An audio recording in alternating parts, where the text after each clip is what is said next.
Yep. All right. We should be live now. All right. Can everybody see, hear Steve and I?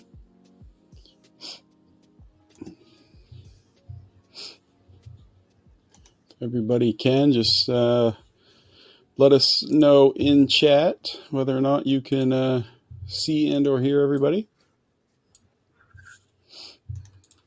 I gotta fix my audio real quick. Yeah. Once we know everybody can see and hear both Steve and I, we'll get going for Unspooled episode 11.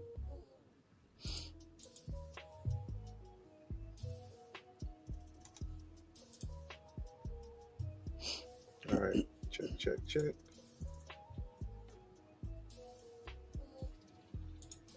All right. Everything looking good? Okay. All right. Lag on whose side? Joe, I think you're in. Oh, you're in layer stream. Yeah, you're a little muddy on my side.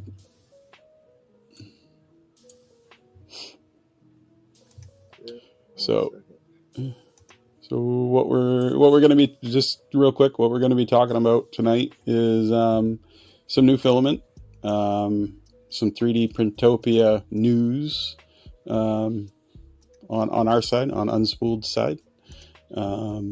Some other stuff, just general 3D printing news stuff that's come out, and just overall 3D printing maker talk. So glad everybody's here. Hopefully the lag settles down and everything evens out. Hey Wazzy, how are you? Yeah. Let us know when everything kind of settles down a little bit. I was to say this. This Yeah. highlighted. Yeah, and then but once we're good, we'll get going. Like I said, though, I think Larry, do you want to kind of talk about our 3D printing our 3D Printopia news first? Yeah, for sure. We got a table at 3D Printopia. We did. So So we got an pretty unspooled cool. table. We got an unspooled table. Which would be cool. So we don't quite know Yeah. what that's going to entail yet for as far as everything goes. But we'll definitely be there. We'll be going live from there periodically. Saturday, Sunday. Yeah. Having a good time, talking with good people. Should be a lot of fun. Yeah. Should be tons of fun. Yeah. I've got everything booked.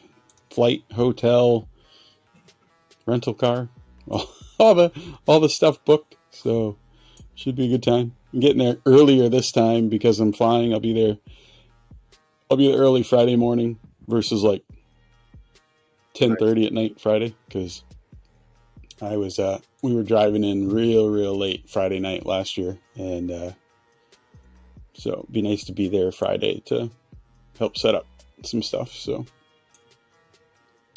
if you guys are in our Discord, if you've got any ideas of what you'd like to see from Unspooled at 3D Printopia, let us know.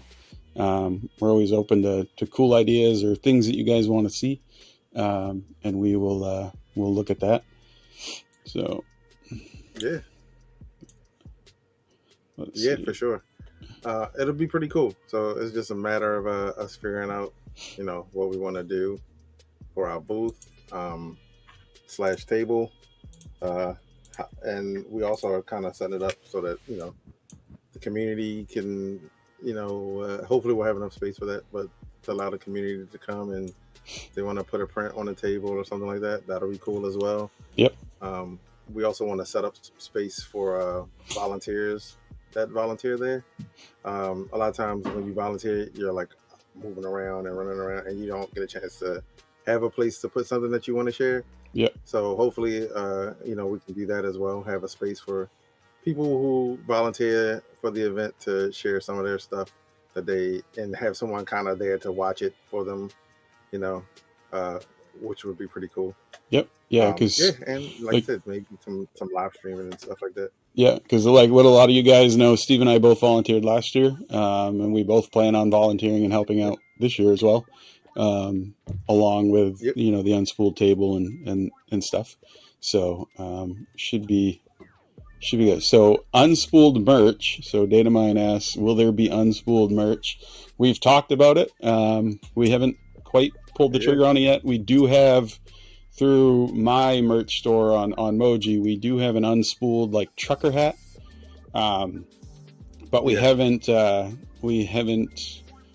gone into that any further. But if you guys, again, in Discord, if you guys are interested in Unspooled merch, I mean, I know obviously I would be and Steve would be, but if anybody else is interested in Unspooled merch, let us know, because it would be cool for you guys to have it if you want it, and then also, obviously merch sales would help Unspooled, and allow us to do even more stuff. So that would be cool. But just let us know, and we can do it. Yeah, Tech Cheaper says Unspooled hat from wherever. Yeah, KB3D. I like the KB3D hat.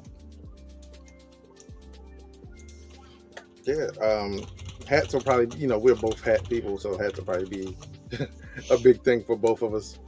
Yeah, not Unspooled, but that's my that's my Moji. Yeah, probably like a mom vest, like an Unspooled mom vest would be nice.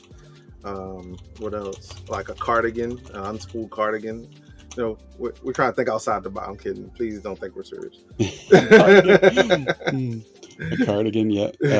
What are those? A dickie with the hoodie. Yeah, that's what I was going to say. The turtleneck. Dickie, yes. Yeah. With an Unspooled logo on the neck. Yeah, we'll do Yes, the dude, oddest absolutely. merch ever. Yeah, Oh my suspenders, gosh, dude, unspooled that would be suspenders. hilarious. Yeah, Right? Oh man, unspooled suspenders would be nice. Yeah, yeah, yeah. Legit. Like, send us your ideas because, yeah, I mean, yeah. we don't take ourselves too serious, so we can have some No, fun with this yeah, stuff, we definitely man. don't take it. That would be freaking sweet. So Joe says, "Is this an or a benchy shelf?" It is. So this is. Yeah. I don't know who. I don't know the designer on it off the top of my head, but I can post it on X. So somebody designed this benchy shelf, and each one it's for multi-board, and each one holds 4 benchies.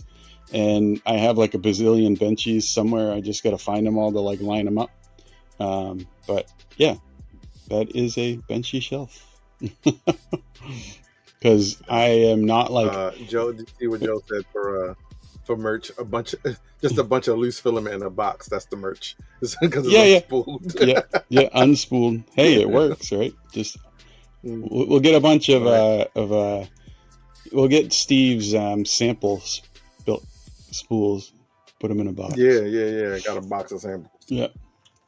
So yeah, unspooled or not unspooled. 3D Printopia should be fun this year. I mean, it's always fun, but it's just we were talking about it off stream. Is that it seems like there's a pile of sponsors and exhibitors this year. It seems a little bit more than last year. Having people like Snapmaker and IBOS being there, that's going to be Yeah. cool. I don't believe either one of them were there last year. Maybe IBOS, I don't think so. No, they weren't. Snapmaker definitely wasn't. I don't recall. Yeah, it's gonna be really cool, And then obviously, like Tech Jeeper just said, this is the last year in Steve's neck of the woods, in the Baltimore area. So it's bittersweet, it's nice that they're going to be in a bigger venue and probably be able to do more, but it is taking that away from the Maryland crew that The Maryland had has kind of embraced it as their own. Yeah. Listen, I want it to grow and be, huge. Yeah. And with that, we need a bigger venue. I say we, like I'm officially on the board, but I'm just saying we as the 3D Printopia community need a bigger venue. Yeah. To compete and pull in more people, more of the businesses that people want to see. So yeah, it is like I said, bittersweet because I'm from Maryland, so I love having it in my backyard, literally. But also, no, it didn't have to be said, Joe. Why are you bringing up RIPS, man? Jeez, it has nothing to do with 3D, with anything we're talking about. Literally nothing to do with it. Trying to make people sad for no real. Yeah. Like so now we have to mention. Anyway. Now we have to say. So rest in peace, Ozzy Osbourne. Yeah. If anybody saw that, sad. 76 years old though, lived a good life. But all right, but yeah, I like. There's a time and a place for that kind of stuff. Yeah. So I like that.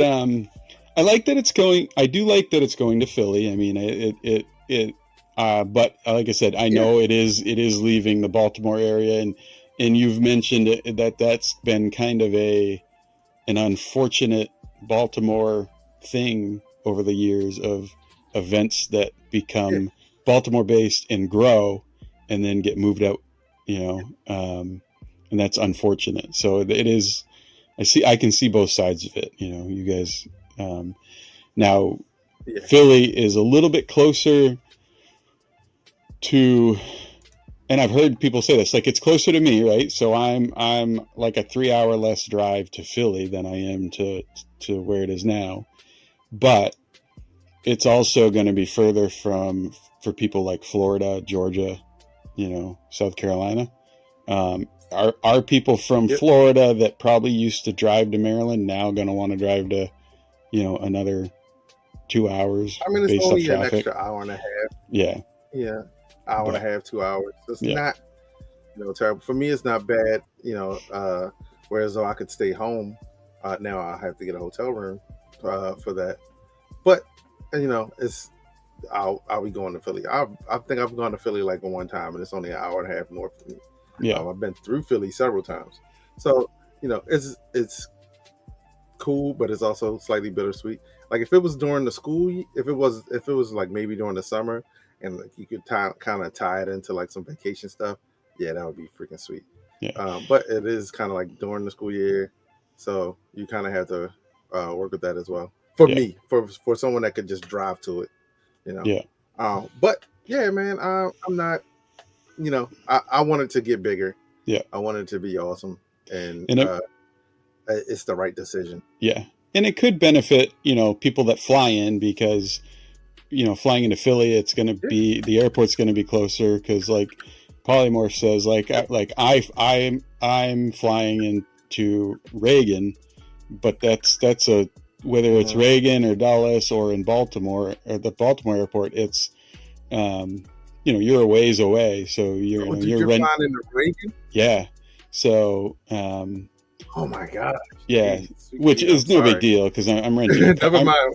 Yeah. I take back what I said I could pick you up from the airport. I thought you were flying in the BWI. No. So, which isn't a big deal. I mean, I'm renting a car anyways, and I get there. I'm flying in at like 7:30 in the morning on Friday.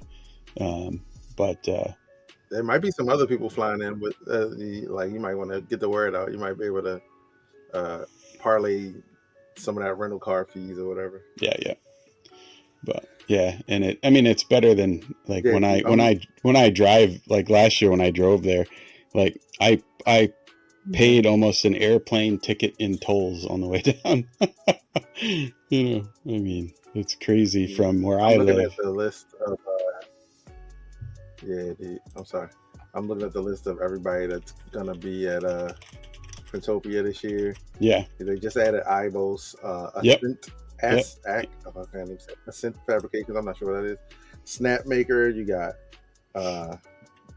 obviously West 3D, Prusa, Polymaker, 3ds HQ, New Makers, Microsoft Protopasta. I'm trying to see who's on here that's new that I've never seen before. It's a lot of the same companies. Sapphire 3D, I've never heard of them before. Desktop Makes is going to be there. But then you have the usual suspects: Diamondback, Filament Stories, Gloop, QForge, BQ, like all of those guys are going to be there. So it's going to be crazy this year.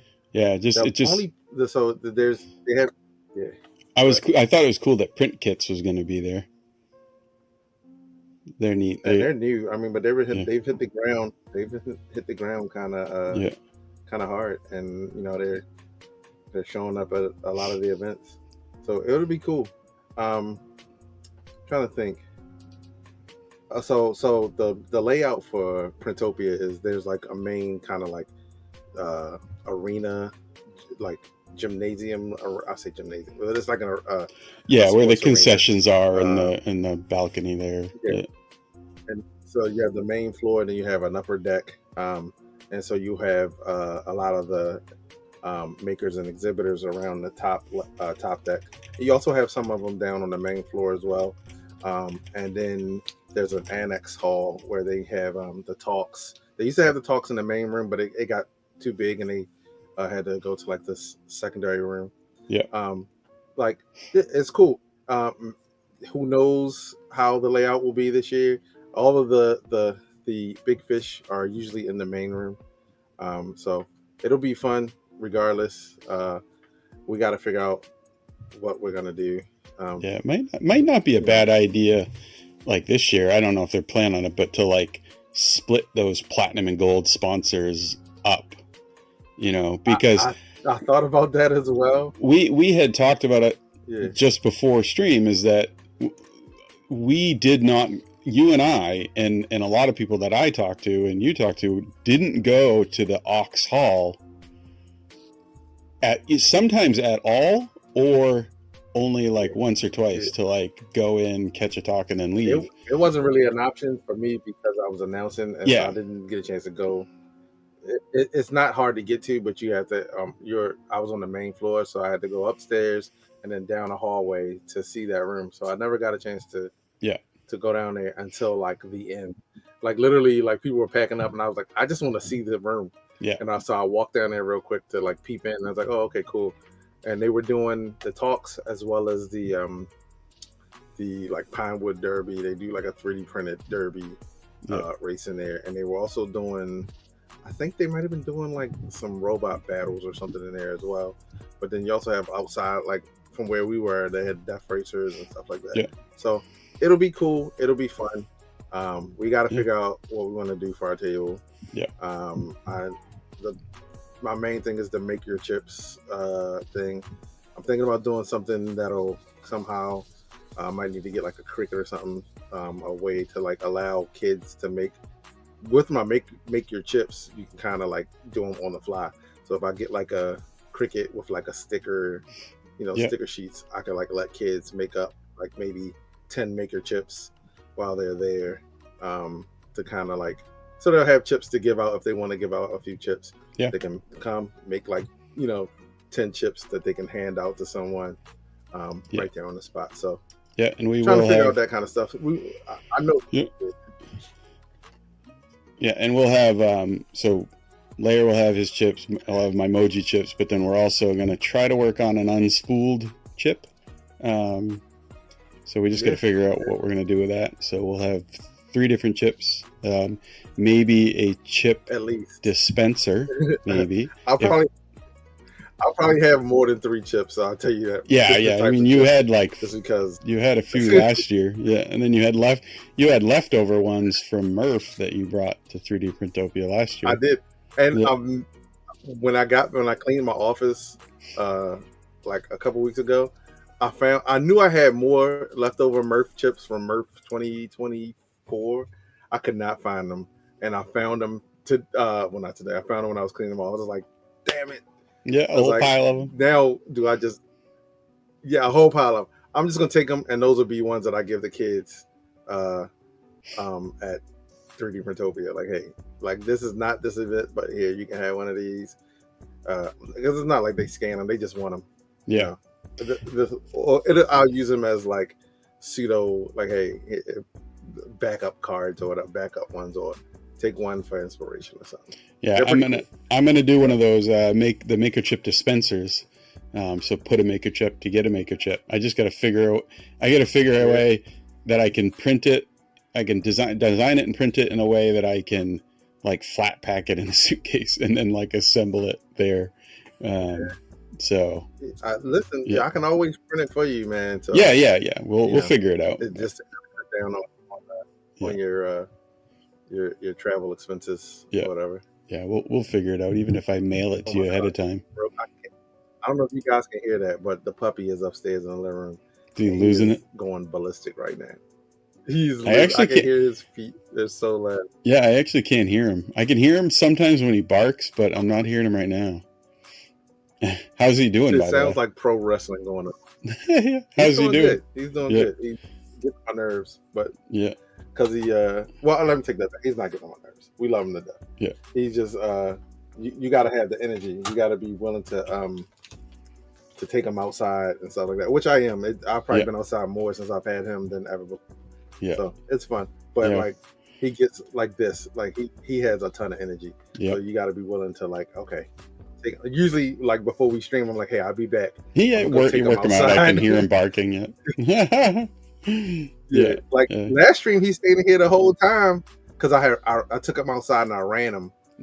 Before the stream, so he came in and slept through the whole stream. Yeah. And then once we finished, I took him back outside again. So. Yeah. No, he was. Yeah, I didn't hear him, and then I think it was a stream before. He was that the one where he was like he was down, and then all of a sudden he was just like. I gotta go. I gotta get out. I remember and I'm like walking him out. I'm on like mute. I'm on mute, texting my kids, like calling my kids, like come by. Somebody come and get him. Somebody come get him. He's office. Losing his mind. I was like, you gotta go. Yeah. So yeah, I like the hammer. The hammer was fun. I could make like a hammer mechanism, like something where like the kids you got to put a little bit of oomph on that hammer though. But like, did you have like was it like a rubber mallet? I had a rubber mallet, which made it a lot funner and also drew in more people. So the hammer might be the way to, like, I was thinking about getting the arbor press, and I may do both. Now what you should do, one arbor press and one hammer. we should find out if Joel Telling is going and see if he can bring his like 3D printed hammer. That I can't even remember who made it. That hammer. Yeah, be like, bring that. Yeah, like, so hey, Joel, I'm Steve. Yeah. Nobody in the 3D bring printing. your hammer. Can you bring that? Like, we want to use it to hammer, make $300 hammer. Sure, why not? No problem. I could 3D print a hammer though. That wouldn't be bad. I might do that. I might 3D print some hammers. Yeah, you could 3D print like could probably use. Well, you could 3D print a dead blow like TPU and just fill the head with sand. Like make your own 3D printed dead blow. That would work. Yeah. Probably if I did a 100% Endo TPU head shoot, that thing would probably be good enough. Yeah, because you probably didn't need a ton of force, right? It was just the little kids probably couldn't snap them together, right? Yeah, because you can snap them together by hand, but like the hammer makes it like 10 times easier. And then once everything is lined up, it just it kind of just goes right together. The thing I'm gonna do this year, I said this year like it's been here. The one thing I'm gonna do is make sure that I had two baskets, lefts and rights, but in the left and the right, I had some colors that were the same. This year, when I do this, I'm just gonna do, maybe all darks for the right, and then all lights for the left. That way, I can know just off of looking at them which ones are which. Yeah, because people were coming and like just picking up stuff, and I'm like, and then I like they just picked them, like, and I'm trying to get them together, and I'm like, these are not working. I'm like, did you pick from the same one? Like, I was like, I specifically color coding. It's usually adults. Yeah. It's like, yeah. 1, 2, 3. It's a process to it. So I need to start printing those out though. That way I'm behind the eight ball. DJ Midnight Wolf just said he bought a Centauri Carbon. Good choice. I'm clapping. Say it was because of me. Was it because of me? That's a good choice because I was thinking that you were shaking your head. Hold on. The fly's on the move again. Oh, Steve's gonna pause for hunting a fly. He's looking at me. I can't get him because he's. I don't know if I got him or not. You whacked. Vision Minor. Yeah. By nanopolymer. Yeah. Fly death by nanopolymer. If you need a fly swat. Yeah.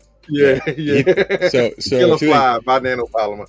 This has been our what was it? This is probably week 4 of the Unspooled pre-live ritual of Steve trying to kill a fly right before the start of the stream. Since we got the dog, I guess because my son, he goes in and out and he does not shut the door for some reason.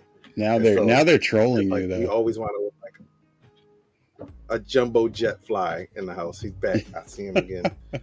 We always wind up with it's like a Harrier jet fly in the house. Now that it's in there, the space.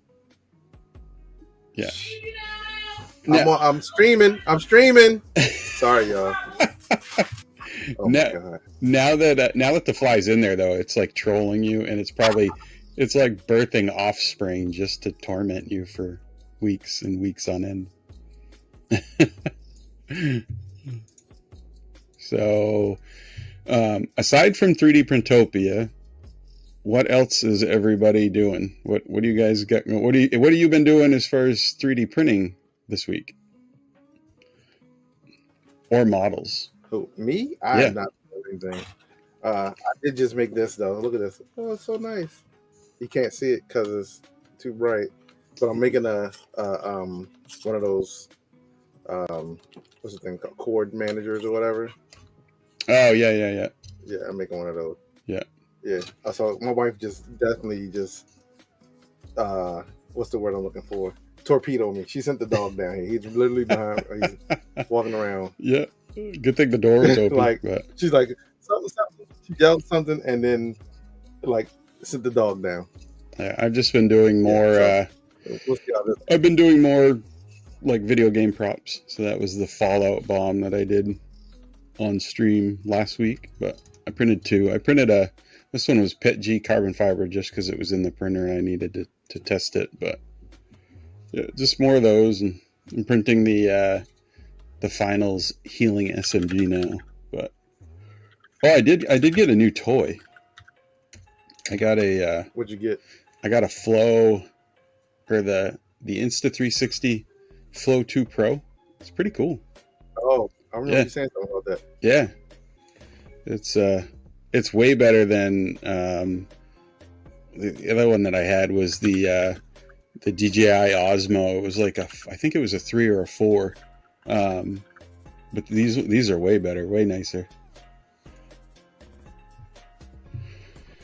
He's obviously out here. He's down here getting it. I'll be right. Give me 1 second. Yeah. So Joe, you're still working on your Super Nintendo controller fidgets. So anybody who knows Joe, you've been learning Fusion 360, and he's been designing those round like fidget things with the buttons for, they look like Super Nintendo or Nintendo controllers. So I think he said he just got the buttons for that. So I'd like to see those when you're done. Those are cool. So we're just we're holding off while Steve corrals the puppy. So what else is everybody up to? Let's see who's in chat.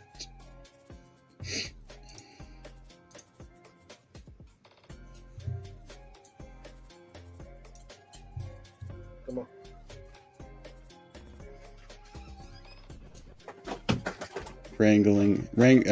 You're wrangling filament polymorph. So another 3DP community member, GTR Dad, who is usually in stream with us, he's been doing like a full redo of his space, rep racks and new filament storage, and he's redone it a few times, and I think he has finally settled down on that. Additive Adam, he is recovering from open sauce. If you guys aren't following Additive Adam on Twitch, you should. He did a couple live streams from there, and it was pretty cool. They had a lot of cool stuff. Open sauce looked like a bunch of fun this year. I didn't catch any of his streams. Yeah, he what was the one? It's been a week. The like right off the bat, he did. There were these little robots that were like self-righting robots, and it was like a kind of like a knock'em sock'em robot type thing, but they were like little fighting bots. They looked to be about like yay tall. It was hard to tell, but those were cool. Those were cool as heck.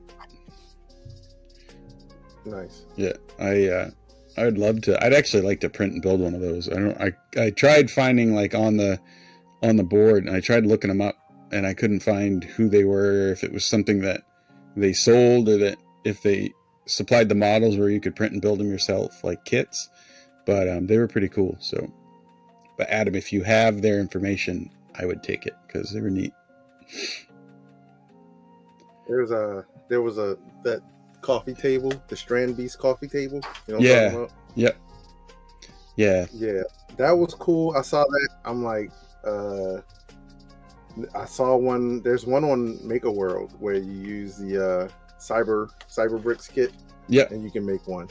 Oh, that's cool. Pretty cool. I'm like, yeah, that would be pretty cool if I had the time to make something like that for like Printopia. So. Yeah. Huh. That would be cool. There was a lot of. I heard. And then you're like, huh? Wait a minute. Yeah. I'm like, oh yeah, that would be cool. But no, there was so much. The only person that I caught their live stream from Open Source was Adams. I just didn't have time. Like I didn't catch a lot of live stuff. I don't know if a lot of people didn't do it and they were waiting for like, recorded video after. But they're probably people recording it to. Yeah, I didn't catch a whole lot, but it looked like there were a lot of people there. Like saw like Stefan was there, CC Kitchen, and then Made with Layers. He was even there, but it looked like there was a lot of people. Nice. Yeah. So Adam says those robots were 14 inches tall. So that was bigger than what they look like on the video. Yeah, all right. Pretty tall. So, do you want to talk about the new filament by? Oh, the Soraya Tech. No, the fiber. Or the yeah. new. We got a lot of new filament. Like I over the know last there's so month. many, but the one that I'm like crazy Really excited. good. I'm really excited about is here. I'll share my. Oh, the new PPS, the Fiberon.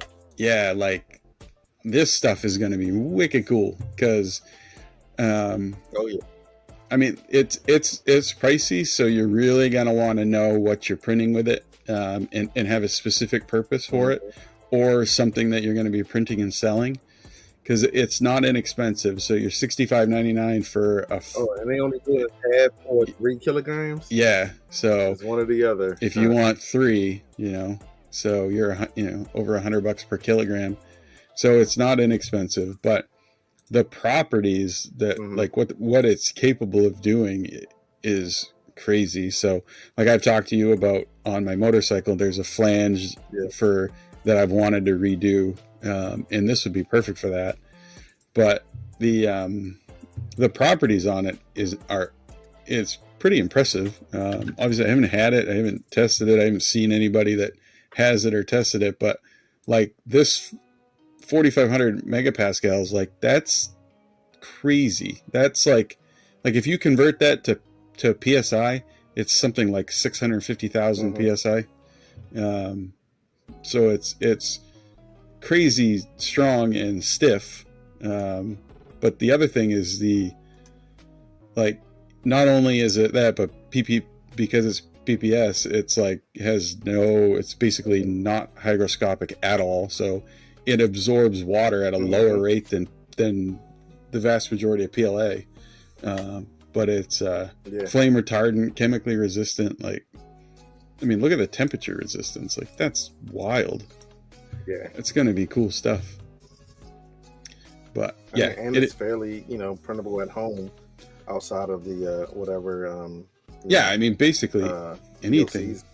I mean, let's see crazy. The print settings. So, your 310 to 350C. The print settings are literally 80 to 90. Settings. Yeah. So, and I haven't heard or seen anything, so I don't know if it's if it prints well at 310, the thing, if it goes up to 350, but like my GDX Max 3 goes up to 350. So it would like That's this all day long. Range. I would like to know the difference between 310 and 350. Yeah, and like a lot of times it's like, oh, it'll be printable when they do something like that. It's like it's printable at 310, but you don't get the full you don't get the full specs until you're at that higher temp of 350. But I do think that this stuff has to be annealed, like to get any amount, like any of its true properties. Yeah. So, and it does say it has to be annealed for 10 hours at 130C. So that's far beyond what the average person is going to have. Like even if you have like the Sunlu E2, like the big filament dryer that can anneal, I think that only goes up to 110, like 100, 110. So it's like, when are we going to get to the point where they stop selling printers with brass or whatever nozzles and everything is hardened steel? I mean, I think or some type of hard nozzle. I think it should just be industry standard by now. Well, I think Elegoo did it. Would never do it. Yeah, I mean, Elegoo did it with the Centauri. The Centauri Carbon, that's got a hardened extruder gear and a hardened nozzle. But I can't remember the Centauri's max hot end temp. I think it's 320. I don't think it goes to 350. But even out of the stuff that needs higher temperatures, you still have, the filaments that will destroy a nozzle that you can print at regular temperature. Your glow in the darks, your mattes, your like crazy abrasive stuff like Empire Strikes Black from Protopasta. Yeah, or any grit on the outside. Any glow in the dark filament. I mean, glow in the dark filament is some of the most abrasive stuff you can print. So Yeah, I mean, Oh my I gosh, would dude, that's the say, thing. like, if you're selling a printer now, a new printer, it should come with hardened extruder gears Yeah, and hardened nozzles. Like, it doesn't absolutely. make a whole lot of sense of why it wouldn't, because at Nah, that point you're saving, on the manufacturing side of it, and like the mass production side, you're probably just saving a buck. Doesn't seem like it would make a lot of yeah, sense. yeah, exactly. I mean, I guess if And like, the purpose matters, right? Like if it's a printer yeah, geared towards kids or high school, or you might but not, but what are kids gonna want to print? They're gonna want to print glow in the dark. yeah, That's what I'm saying. Like, yeah, they're gonna want to print mats because the mats look nicer. So like, I feel like there's no case where it doesn't make sense for them to come with a hardened steel nozzle on them, yeah, or some type of unless hardened nozzle yeah. on So them. unless you're thinking of like money, like what Tech Cheaper just said about, so Yeah. that they can upsell you to an upgraded nozzle, then again, not Well, not here's the cool, thing. but Just put it. it is a Just thing. put it on the front end. Yeah, You know, I'll pay you. We're willing to pay more for it to be a regular feature. You know what I mean? Like, people jump more towards those printers that have a hardened nozzle on them because they have a hardened nozzle on them. You're like, all right, yeah. cool. I always You're thought willing to take that. the P1S, they should have had the normal P1S, and then they should have had like the Mm-hmm. P1S version with the hardened extruder gear and hardened nozzle, and it was just $40 more when you bought it. It saves someone from having to buy it separate and then install it. Like, I would have rather it just come with the printer if I want it, and it could just be a flag in the option when you buy it. So yeah. But yeah, I mean, so yeah, polymorph confirmed it is 320 on the Centauri. I couldn't remember, but I was pretty sure that was it. But yeah, I did click on the polymorph, said click on the 3K spool, but yeah, so that's a lot. Like I said, this stuff isn't your, like, you're not going to print a benchy. Like, if you buy this stuff and you print a benchy to test it, I'll laugh, because like that it's like you're printing a pricey benchy. You're balling But out of control. yeah, but you need to call your financial advisor. Dave Ramsey. You need to call Dave Ramsey. Probably most things only printing Flexi Dragons. Yes, Is yeah, you you're do gonna. it. I want to see someone print a PPS GF20, like oversized, or like a dummy 13, like a full size dummy 13 out of this stuff. Yeah, right. Oh You my imagine gosh. what that would cost? Oh That'd my be god, terrifying.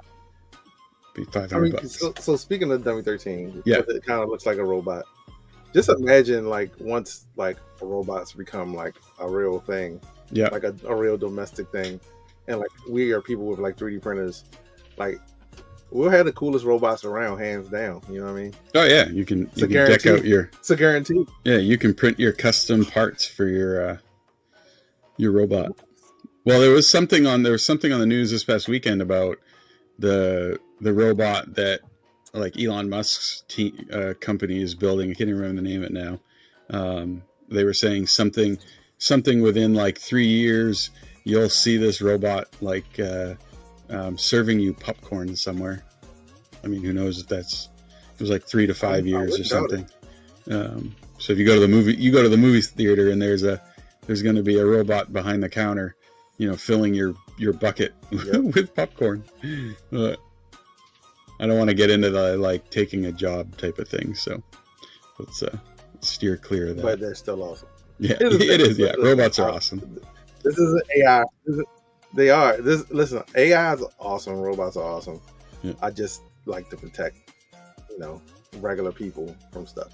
Yes, robots should supplement us, not replace us, right? Yes. But I wouldn't mind a robot. Yeah. If I could have a robot, I want a robot that goes to work for me, so then I can stay home and do the fun stuff, right? So, did I tell you? So I told you about that, right? Yeah. That's how I feel. I feel like companies should not be able to buy their own robots. They should regular people should be able to buy robots and lease Yeah, them back to companies. yeah, Because because then then that way you're you protect supplementing. income.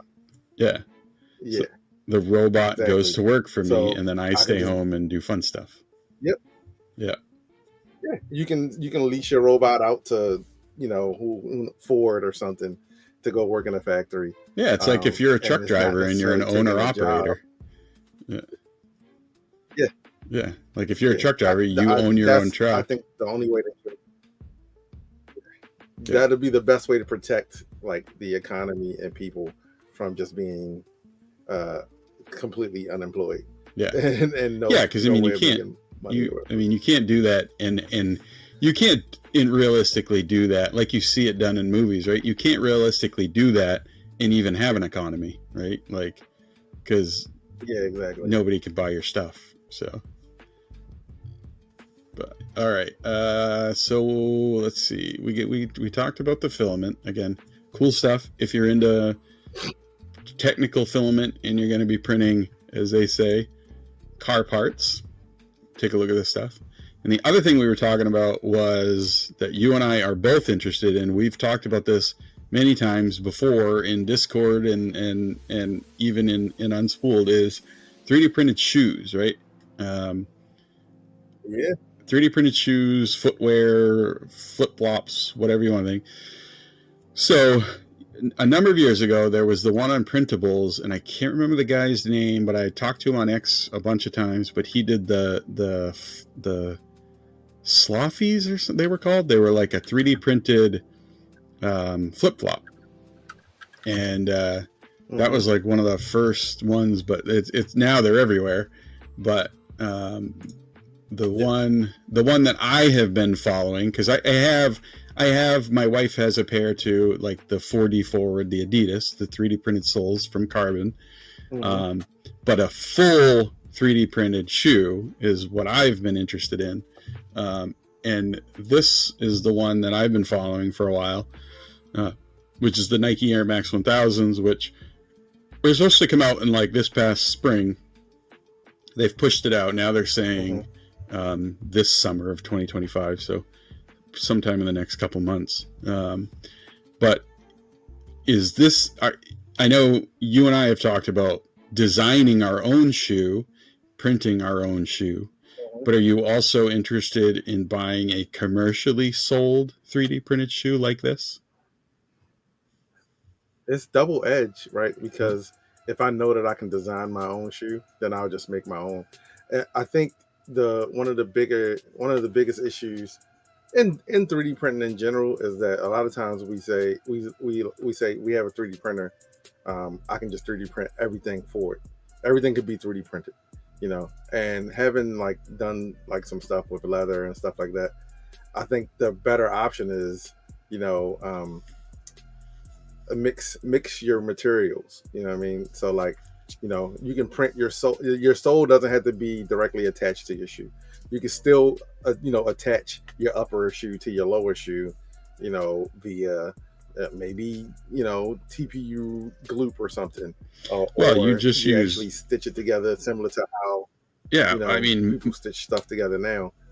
prop makers have been using it forever, but barge cement, barge glue Yeah, is what's been yeah, adhering soles to uppers for shoes for decades. yeah. So that And that's what works.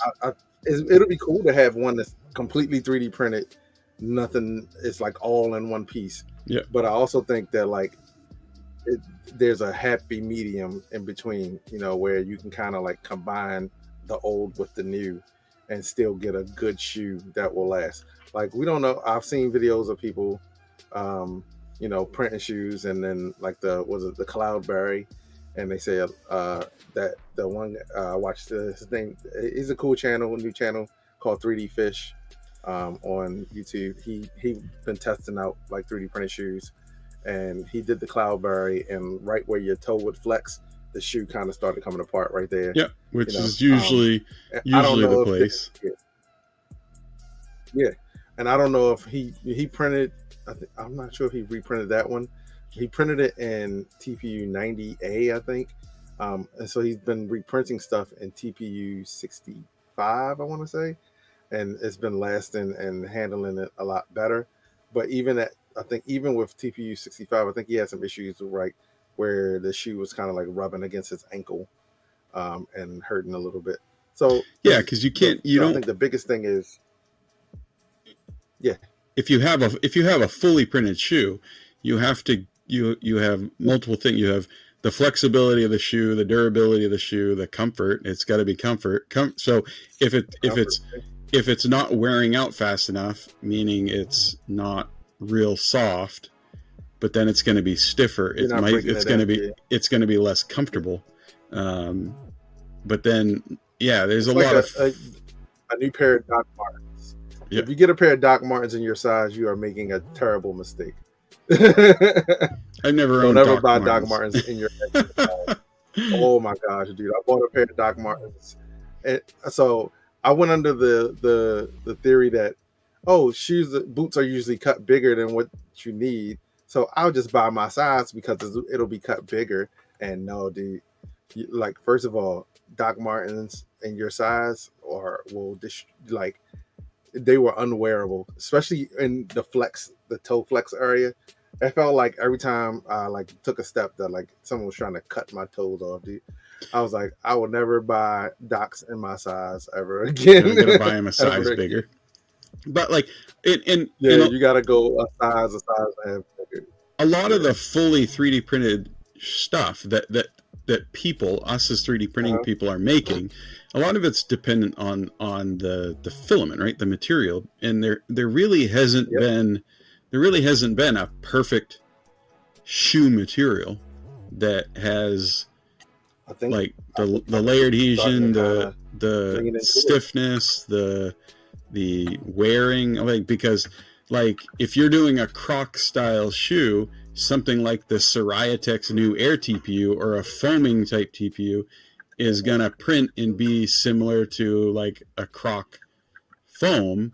But I've seen that. I have a roll of the Soraya stuff, and I printed RC tires, and they don't wear well, right? So if they're on the bottom of a shoe, or if they're made out of like a Croc, they're going to be comfortable, but they're not going to wear well. You know, your whatever sole you print in that is probably going to be gone in a couple months, if that.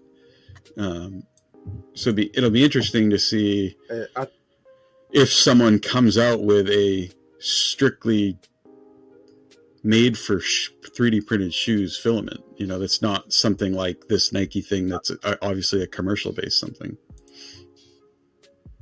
At the beginning of the year, I said this will be the year for TPU. I think between this and I think going forward, like TPU is going to be the big thing. I think that's what's going to get more people into the concept of 3D printing, because and actually what was the person I sent you earlier? What's her name? She's doing 3D printed bras. I saw her video on 3D printing doctor. He did like a video with her, and if I can find it, I'll post it in the chat as well as on the Discord. But she's making TPU bras. Yeah, and they look amazing, dude. They look insane. Yeah, you said it was her name was something Atelier, something with a K. A doctor. It was the 3D printing doctor is the one that the video, right? But yeah, she's also a doctor as well. Hold on, give me 1 second. I will pull it. Her name is Dr. Kadian Gosler, and I'm gonna drop her IG in here. Like freaking the bras that she's making, like you just like I didn't even think people were doing this type of stuff with TPU the way she was using it.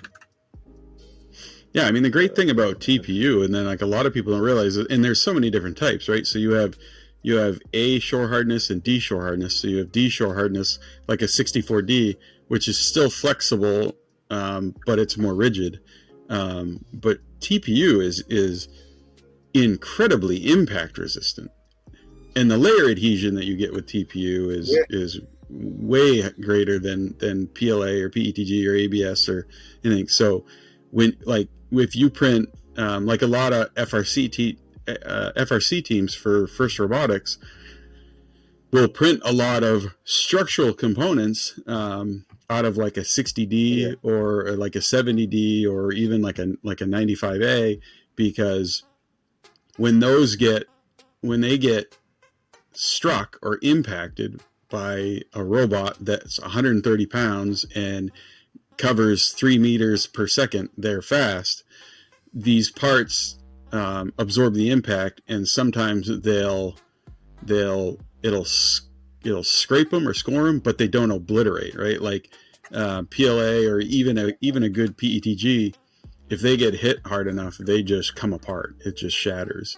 But with TPU, it doesn't. And I print with a lot of 64D TPU, and that stuff is incredibly rigid, but yet still flexible, and can take a massive beating. So a lot of 64D like the more rigid TPU is used in in a lot of robotics, like in the ant weight robots, the small little battle bots that are like 130 grams.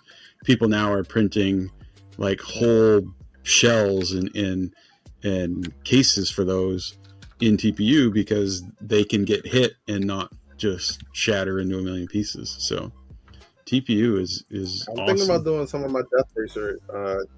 You do? Hey, as a matter of fact, are you Yeah. doing your Death Racer for 3D Printopia, or you don't know? I'm gonna try to get it done. That's something, if I get done, I'll probably have to ship that to you because I don't want to bring it on the plane. Um, but yeah, I'm gonna try to Yeah, get it for done. sure.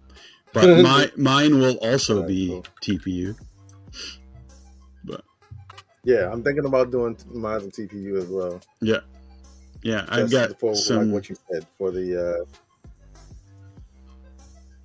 Yeah, for that attribute where it's not going to get broken and shattered yeah, to pieces. I've got Like, there's some no reason for cool. the body to be rigid.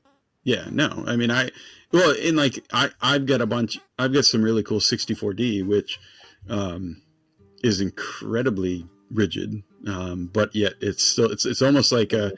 like when you print it, it feels a little bit almost like a PETG, um, but a Mhm. little bit more flexible. But it holds its shape, right? So it can be a structural part. But when it really takes like a side impact and stuff, it will just like score, or like a little part of it will break, but it doesn't shatter. So yeah, I will try to I'm get trying to mine figure out done. what's the number for it. I know A is your hardness, and A and D is your like A Yeah, is so what like your softer stuff, if and D so is the harder stuff. But what's the numbers for it? a 64D is much harder than like a 90 or like a 90 or 95A. So if you look at, actually, let me find Really? there's an A, it's called A green. Hold on. The best chart No, I that wonder I why, because I know in that video, dude said he did it out of 60, which I thought made it softer. I think he said it was soft at one No, point. it's probably a He 60D. mixed it A up. 60D is incredibly stiff. Um, I'm trying to Hmm. find. So I shared this with someone a little while ago. Um, this was the best TPU shore hardness chart that I've ever found. And when anybody ever asks me Mhm. about it, this is the one that I always refer to. So all right, I found it. So it's from a company called Ann Green. So this is the one that I always refer to because this shows it very well. So you have like a 90, right? So we're a shore D or a shore A. So you're like a 90A, which is extremely hard, right? Like a 95A. Once you Mhm. print that, like it's kind of like a flexible PLA, but it's hard.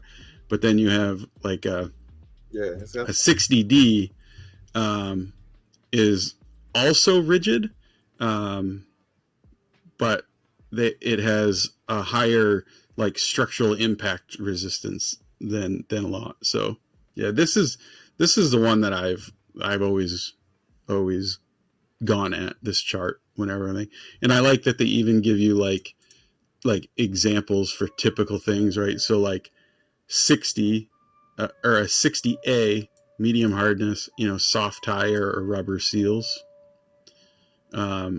But Okay. versus like a 60D, special equipment components, structural parts. So a 64D is a lot of filament that you buy.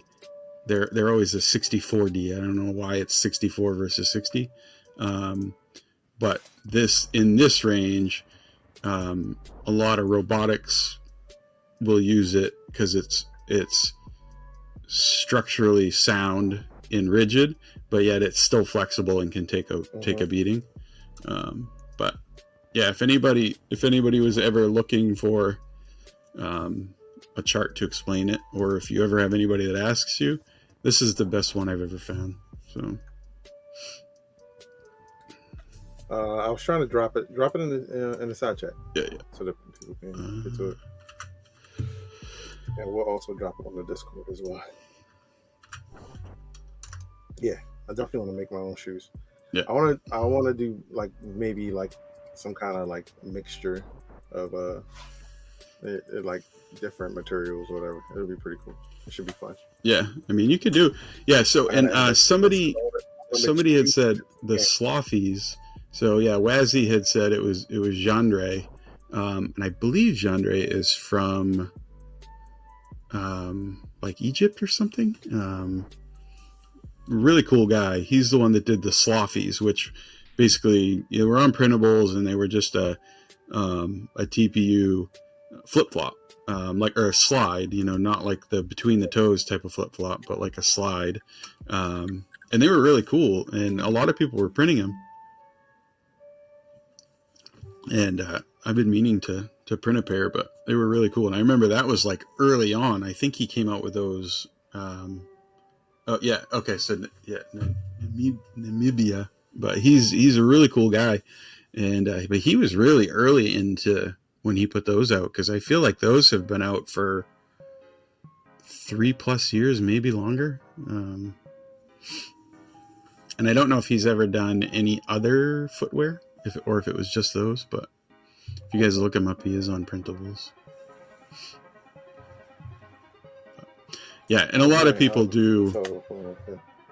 I'll go back to these. A lot of people do refer to these as ugly, right? Like a lot of times you see fully 3D printed shoes, and people refer to them as ugly.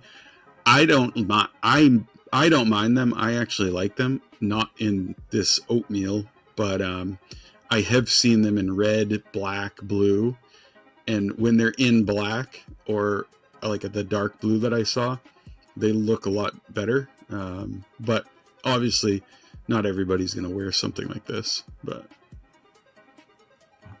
and then what's the one? What's the one that people have been printing a lot of? It's kind of a wild looking shoe. The Cloudberry. Yeah, the Whaleberry. Yeah. Like that. Yeah. That's not. That's not a design that a lot of people would find aesthetically pleasing. Similar to this. I don't mind the look of it, because I don't have an issue with that type. A wild looking shoe, especially if it's in a color I like. That design is also kind of made to make sure that people ask, like, wait, is that shoe through? Like, what, to get attention, which I'm fine with. I would totally wear those. Like, I just want to initially just do it. I want to accomplish the task in a sense. Yeah. But also, it's one of those things of like, it's a lot easier with an IDEX or H2D style printer, because it'd be cool to do it with multiple filaments, with support filaments. Yeah. With like some PVA or something like that, because then you don't have to worry about trying to remove supports and all that stuff. Yeah, and you can do it with a tool changer, or you could do it. Yeah. Even the 85X from Flashforge, you could do it. Yeah. That machine is becoming more and more enticing every day. I mean, I think they had it down the only issue with the 85X is that you have to purge like crazy.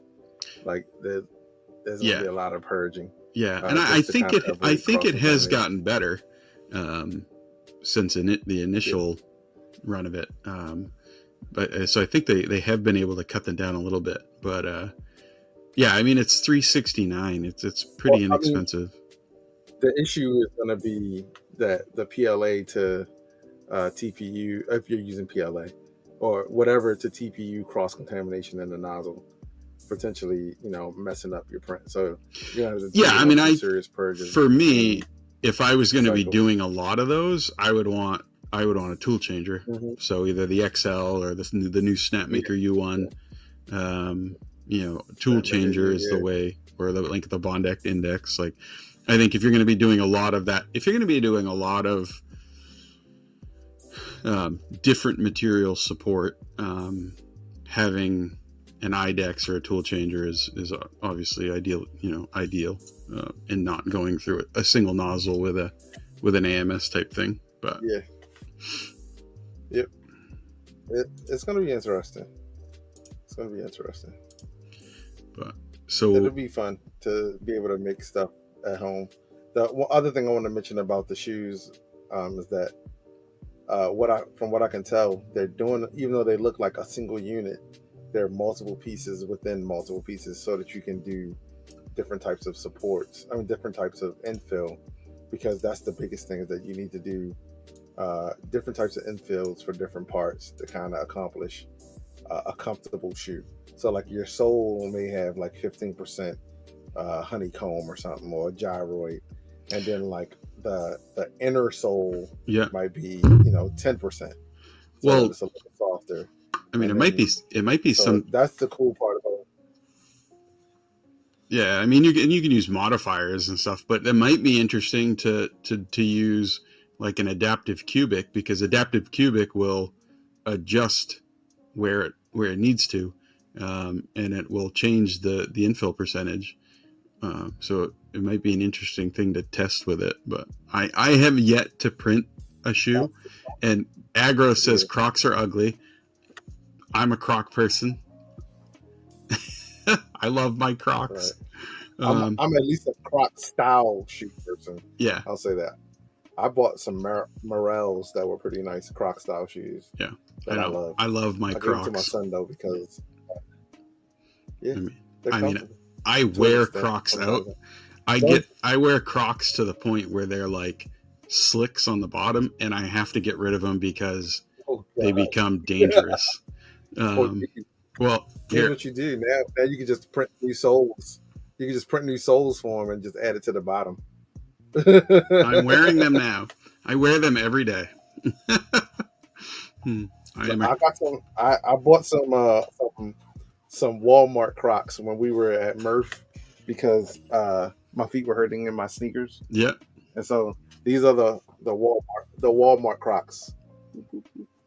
Yeah. I'm a Croc snob. They have to be like, I've tried knockoff Crocs before, and they have to be like the legit. I've tried. I don't remember what they were, but I'm used to the squishiness of like an actual Croc.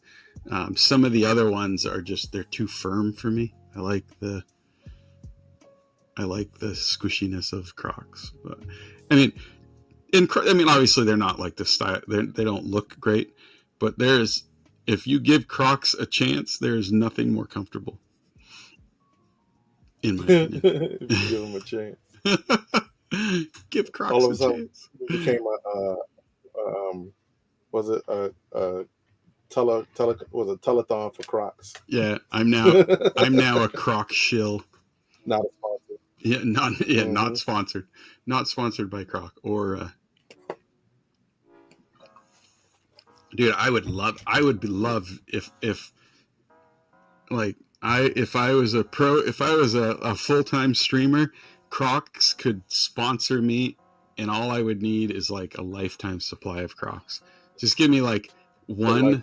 How many? Just give me my size in every color.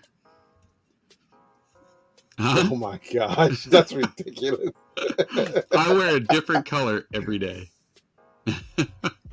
Just give me the STL files for them. I'll be fine. Just do that. Give me the file, and then I believe there is a file out there that is the exact Croc. I believe a few people have Really? done it. Somebody I scanned think, it and cleaned it up? yeah, I think some guy 3D scanned the croc, and I believe there's a couple different files out there. I think Thingiverse is one of them.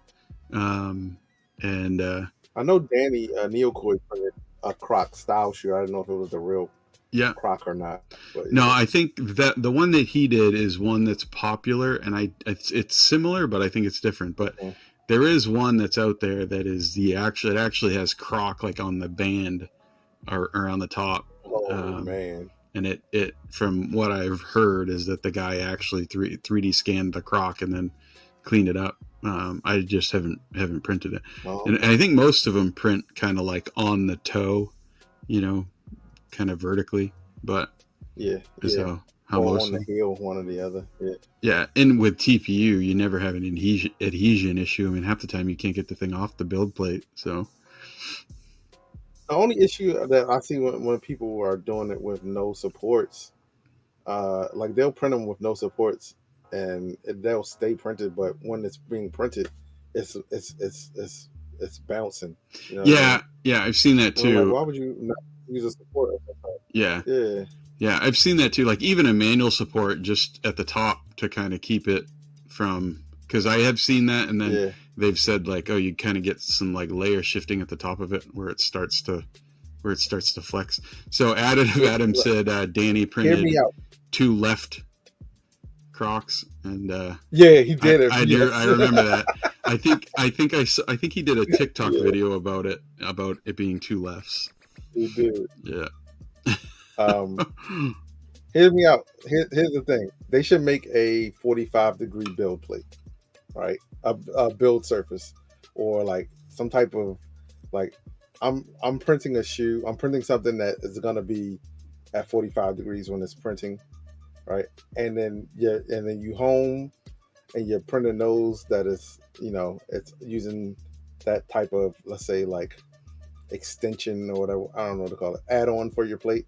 And it knows that it, like here it can home at 0 and 0, but over here it can only home to like whatever your topmost corner would be, right? So now it knows that you're on an incline, and then it just prints regular without, hitting the nozzle or hitting the I think tool the head. Some way of doing it where you can print on a degree, and yeah, it's not necessarily 5D printing, it's still regular 3D printing. You're just printing on the incline. yeah, I was gonna say I think like the easier way would be a 5 axis, you know, to be able to, because Yeah, then you could yeah, but print it. shoot, You could print. So I did see someone yeah. print a shoe on a belt printer, because then you could just print it like, you know, flat Mhm. on the It's printing um, on 45 degrees on yeah, a belt printer, yeah. so So then you you don't don't have have to the work issue. because you know they print them at an angle so that you have that Yep. the layer lines are not just, you know, straight up and down or along the, Yeah. you know, flat on the bed. So I've seen them printed on a belt printer, and it seemed like they come out really good. I haven't obviously haven't seen a lot of it just because belt printers kind of went by the wayside, aren't very popular.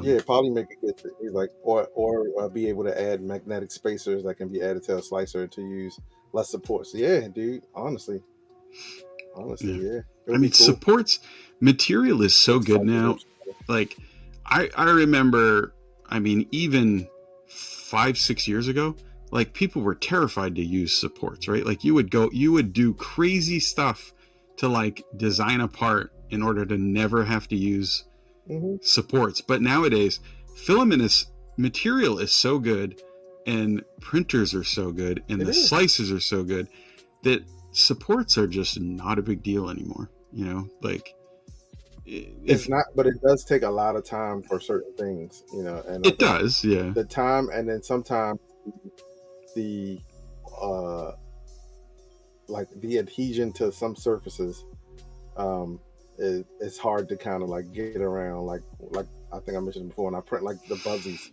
I had one somewhere close, but like I gotta print them on the this part of the head on the crown, and if I don't, then it doesn't come out right. But with certain filaments, and it's different from from PLA to PLA. Some the supports come off kind of easy, and then on some other ones, it's like the whole crown would be kind of like warped and like nasty looking, just because all filaments, though they're called the same, they are different. A PLA from here, from the same company in some situations, can be different than the PLA. Uh, you know, like this red could be different than this blue. And I've seen that from printing the same thing over and over. I've seen it as well when printing like Lego blocks. I'm sorry, brick brick assembly. I don't know what you call them, Building but blocks, or when printing those things, yeah, building Lego, blocks, the Lego's connectable like blocks. Lego's like Disney level come after people if you use their name. Oh my gosh, right? Yeah, when printing, those, like, I've seen where I can put like one color in there and they come out fine, and then I put another color in and the tolerances are totally different because it's shrunk because of it's just like, even though people don't know, like certain filaments shrink when they cool down. Yeah, It's thermodynamics. It's laws of thermodynamics. yeah. I mean, it's the difference. Like a lot of times Yeah. that So people print PLA and then they go to ABS or ASA or PETG and have never tuned a printer for anything other than PLA. They do print different. There are different shrinkage rates. So, but it's not as drastic as PLA to ASA or ABS, but it is PLA, and certain PLAs there are differences in how they print. yeah, and differences between two things. So, did you see the other side of that was? Did you see Zombie's post? I think it was today or yesterday about like the inconsistencies between color. I think his example was a Sunlu Yeah. red that was the same red, but they were like a slight shade difference between the two spools. And I think he said they actually measured different TD values. One was like a 4.5 and the other one was like a 7. And I actually have seen that a lot with every brand. Doesn't even matter what the brand is. That if you buy, I see it a lot with like greens, grays, and whites.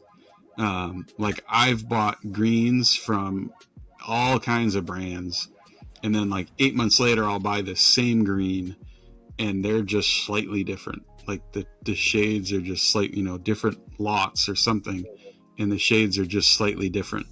And I see that a lot. I don't think a lot of people really talk about it that often because, usually like if I'm doing a big print and I need to buy 2 spools, I buy 2 spools together. So they tend to come from like the same manufacturing lot and they're identical. I don't think it's as often that you buy one spool and then 9 months later you buy another spool and you use both of those together in a big print. But you don't really see that often, and I don't know if it's because manufacturers have become better at their formulas and better making consistent colors and transparencies and all that, or if you just I think you would hope that they're not doing it by hand still, and it's like, a legit, like, hey, this is this weight and material for this weight and material. We need, let's say 2 pounds of black and 10 pounds of NGO, NatureWorks or whatever. Yeah, and like Tech Cheaper, each one. Even though I don't think it's that. Yeah. Go ahead. Like, so Tech Cheaper was saying like it's the same in fiber arts and stuff, and it's true because I've seen people like cosplayers that I follow.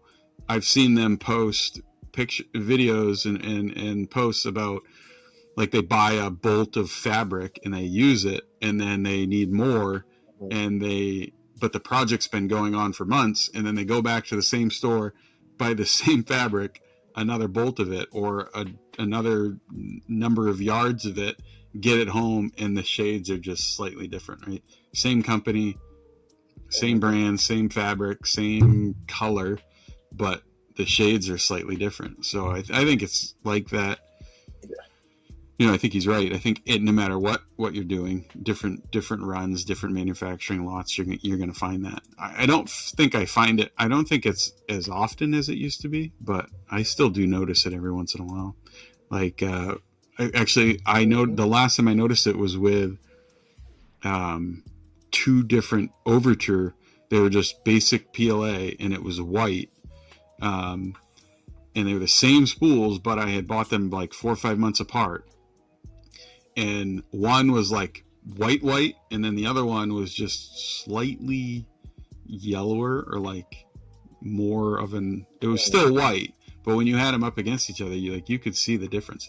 I never thought about measuring like the TD value of it to see if it was different, but yeah, it's just interesting. Like with filament consistencies and in printability, but then also in color. I don't really see a lot of people talk about that often. So yeah. All right, Yeah. so All right. You have one more thing that you want to talk about, right? The Thingiverse is crackdown on. Yeah, so that was, I don't know if a lot of people probably saw it, but Thingiverse is cracking down on 3D printable gun files, or ghost guns, as they said. And I think a lot of it comes with the push where New York is still kind of spearheading that whole, anti 3D printable gun. Now, this talk isn't whether you support 3D printed guns or you don't support 3D printed guns. Yeah. This is just my thoughts behind it is, if as a 3D printer, you're printing something like gun parts or anything else that for whatever reason starts to become a focus of state or federal government or wherever you live, to be regulated, are we in the future seeing where, because of 3D printed gun parts or 3D printed anything else, are we now going to be, do you ever think that we are going to be forced to register all of our 3D printers? If you buy a 3D printer, it now has to be registered with the state or the federal government. Because, I mean, obviously there's a big push of this, right? I think this is very like, what's the internet is a series of tubes, thing. I don't think they understand 3D printing. Nope, I don't. And New York was the perfect example of that. Yeah, the parts aren't like, 3D printing is only being used to make the I'll say like the cosmetic parts. You still have to buy a kit from someone. And if you want to go after anyone, why wouldn't you go after the kits? Because like that's the just, and I'm not pro or against, like probably if Maryland allowed it, I would potentially 3D print one, and I would be fine with serializing it as well. I think that should be a thing. Personally, I think that should be a thing, just because it adds a level of legality to it. And I know some people are like, well, why do I have to register it? I mean, it's just how it kind of is. You can't just go and build a car and drive it on the road without getting it registered or getting it checked out. There's certain things that need to be done to make sure that car is safe. The same as with if you 3D print a firearm and sell it to someone, and they take it out to practice with it and blows out their hand, and it's not serialized, then how would you know that? How would you be able to track who's putting out bad stuff, in a sense? So I think that's fine. I really hope that we don't get to a point where they're like, oh, you got to register your 3D printers, because it's like, well, then I can also make these parts out of like wood or something, or a CNC machine. So now are we registering every type of device that can be used to manufacture something? That's like, I always gotta register a hammer now because and that's always the opposite side of the argument, right? Like, I am a gun guy. I live in a state that is very pro-gun. The vast majority of residents in Maine are gun owners. I have friends that machine their own parts, their own guns. Yeah. So, and that's the other side of the argument. If you're now using a CNC to machine an AR lower, do you now have to register that CNC as a gun manufacturing CNC. And no, right? So, in 3D printing should be the same. But it's like, what would you do as a 3D printer if in the future that becomes a thing? Does that now turn you off from 3D printing? If you now have to register a 3D printer because of that, even if you're never going to print those parts, are you now turned off from 3D printing because now you have to pay, right? Because the registration of a 3D printer wouldn't be free. You would still have to pay a fee. Me, personally, I would not like it, but it wouldn't turn me off. I would register my 3D printers and complain about it every year when I have to re-register it and pay a $25 fee or whatever they're going to charge me. But I would still do it, right? I would still... I mean, and then it's going to be a whole host of... Here's the thing, is it a registration? Are you registering for a license as a 3D printing person? Or are you registering each individual machine? Yeah, and that, those, you could be like, all of my machines are, toy maker machines or something. Like, do I have to register those? I can't even make, anything big enough to be a firearm on it. Yeah. Or are you registering the fact that, like, oh, I have a sintering machine, and yes, I can make, metallic parts now. Where do they draw the line? I don't think they understand 3D printer enough to like make a call. No, that doesn't stop them from making a call on stuff. I mean, it's just New York was a perfect example of that, right? Like all the legislators in New York knew nothing and didn't. They didn't know the gun industry, and they also didn't know 3D printing. They knew even less about 3D printing, so it was just foolish and never went anywhere. But if it ever does go somewhere, and like Wazzy says. Should it be a one-time, right? So I buy a 3D printer from a manufacturer. Do I pay a registration fee then, and it's a one-time thing? Or is it like a car, right? In my state, I have to register my vehicle once a year, every 12 months from whatever month I originally registered it. So now do 3D printers do that, right? Do you pay $25 a month for the next 10 years that you own a 3D printer? Which would be insane, but... it's just a thing, like when you start to see... You say $25 a month?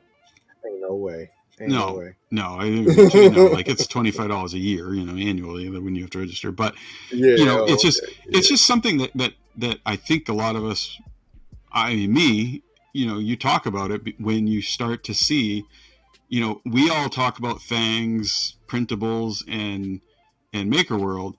But Thingiverse is still the largest file repository in 3D printing. It still is. And when you see them, and I guess, I don't know if it was outside pressure or if it's something they just decided to do, start to remove that stuff. That's the kind of that, like, that slippery, like, now you have the next thing and the next thing and the next thing. You just wonder how, where it's going to end or what it's going to go to next. But, and it's a political, complicated, ongoing thing. But I just found it interesting because, you wonder next, like what would be next, right? Like, would you now go after somebody who's using 3D printing to print functional car parts if those car parts were the result of an accident, right? Or caused, failed and resulted in a motorcycle or a car accident? Do they now start going after 3D printers for printing car parts or any parts for any type of mechanical thing that humans use, But so Thingiverse is based in New York, so that could also be and that's likely why why it's falling into that. But it's it's just kind of interesting, and I know YouTube cracked down on that years ago, and that's why 3D Print General lost his channel, and that was just just talking about it. Like, he wasn't even making which I don't understand, because like when they did that, I remember seeing an article, like Vice did a whole story on like a 40-minute bit on uh someone like learning about 3D printing a firearm and going and fire it. The whole video. And I'm like, how is that? Like where's the like where's the line? Like what's going on here? How is this okay but this isn't? And it was just a Yeah, very because I think weird thing it was for me to because see. the Vice channel, talks about it all the time, and they're fine. But they're also Yeah, a 15 it was million weird. a 15 million subscriber channel versus at the time I think he was Yeah, 125,000. But and Polymorph said it too, yeah. like right That about was it. crazy. So there was another YouTuber who is in the Nerf, and he does the 3D printing Nerf guns. They were also saying Yeah. that in the Nerf community in 3D printing or on YouTube, that a lot of the designers out there that are making Nerf gun parts, those were also Uh-huh. being flagged because they have models up that'll say like Nerf blaster stock, right? So the stock of a gun, Yeah. and they were now being flagged as not being okay. And so that, There's one channel that I follow. This dude makes like direct replicas yeah, of all kinds of weapons, yeah, and and his some of channel's been them around for a look minute. So I love it. like a real firearm, but Dude, and, like he usually does them in like green and gray, but like these things are like dead ringers, yeah, and a lot of times they don't fire. They fire toy style like pressures and ammunition, but yeah, I don't know. Tech Jeeper almost took me out because he said he's about to design they can take my printer out of my cold dead hands flag. I immediately thought of the what the "Don't tread on me" flags, or like "Don't tram on me" flags. I was like, yeah, yeah, but oh my god! Oh, wait, don't steal at anyone. That's going to be in the Unspooled yeah, uh, and that like Tech store. Cheaper says Nerf blaster, right? Not yeah. So yeah, it's just Yeah, it's funny how it's one of those things where it doesn't affect me. I mean, I don't print those. I never have. I have had people who are that I know that are firearm people that live in my state that have come to yeah, me and say, "Can you print this?" And I say, "No, I don't. I don't print them for myself, and I'm definitely not going to print them for yeah, anyone else." So it's not anything that's going to ever affect me as far as that printing those parts go, but it could affect me if whatever that is ends up going to the level of like 3D printers need to be registered now, because that has been thrown around. There's been multiple states that have thrown around proposed legislation of registering 3D printers. They never listen, go I, anywhere, I hate to but throw anybody else under the bus. Like, but it's like if we're registering 3D printers, then I guess we're registering CNC machines or yeah, registering and laser engravers. yeah, Where, or where do all because laser tools, engravers to cut material with it. yeah, Like, where do we stop? Where does it stop? yeah, Because like if they're gonna force 3D printers to be registered, they're gonna force other stuff to be registered as yeah. well. Because And I I think mean, it's an like, 3D printers are it's an easy thing to go after because there's a low entry point in getting into it than something like a CNC. yep, So it's an easy thing for them to go after because it's an easy entry. It's easy to learn. It's low cost. You can buy any old $200 printer and print something like, print those parts. So, it's like low hanging fruit, like, oh, let's just go after that because it's easy, and they're never going to go after CNCs, but like you said, maybe they will. Maybe who they'll have to. knows? Who knows, Yeah. dude? All you need is for one person to CNC, a bump stock or something, or Yeah. and then they were like, well, wait a minute. Well, right. I just saw an article today. It said, what is it? NC boy survives accident involving 3D printing, faces long recovery after severe burns. Here's the thing: he didn't get injured 3D printing. He got injured doing post processing on the item, with gluing it together and some rubbing alcohol.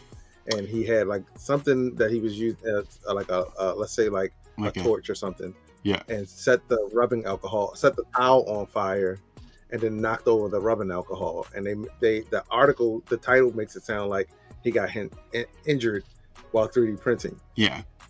He got injured from something he 3D printed and was post processing, not from 3D printing itself. Yeah. And so it's just like, I think we're in the era of like they're gonna try to villainize 3D printing and make it into something that is try to make people not want to be interested in it.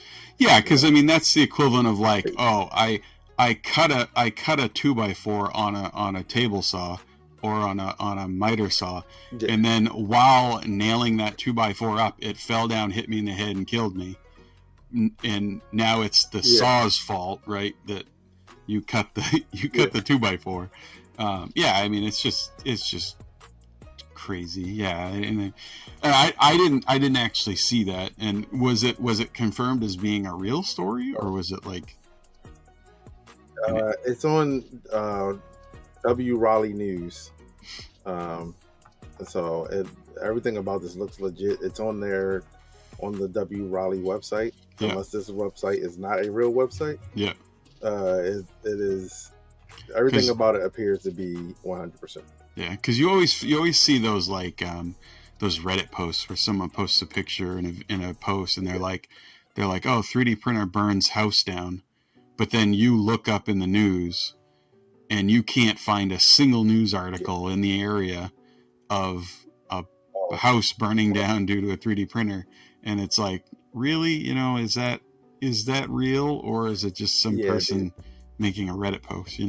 If I can't corroborate that with actual news report or like a public police report or arson report, then I'm not believing it, because that's just too easy to do that. Yeah, so that was just it. I mean, like I said, I didn't want to spend a whole lot of time on it. You got what? Yeah. Yeah, I didn't want to spend a whole lot of time on it. It was just something that, it's one of those things where it always seems to, it's coming up like every 3 months now, but and I'm sure it's not gonna go away, but I was just curious as to others' thoughts on it. Yeah.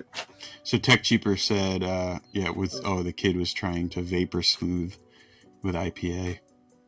Yeah. So, yeah. And I know there was another instance years ago, and it was fairly local to me. I think it was like in New Hampshire or something. And this was not a kid. It was a full-grown adult, a 40-year-old man, and he was severely burned. It wasn't 3D printing related, but he was resin printing, and he had IPA in a heated ultrasonic cleaner, which is like a no-no, like really no-no.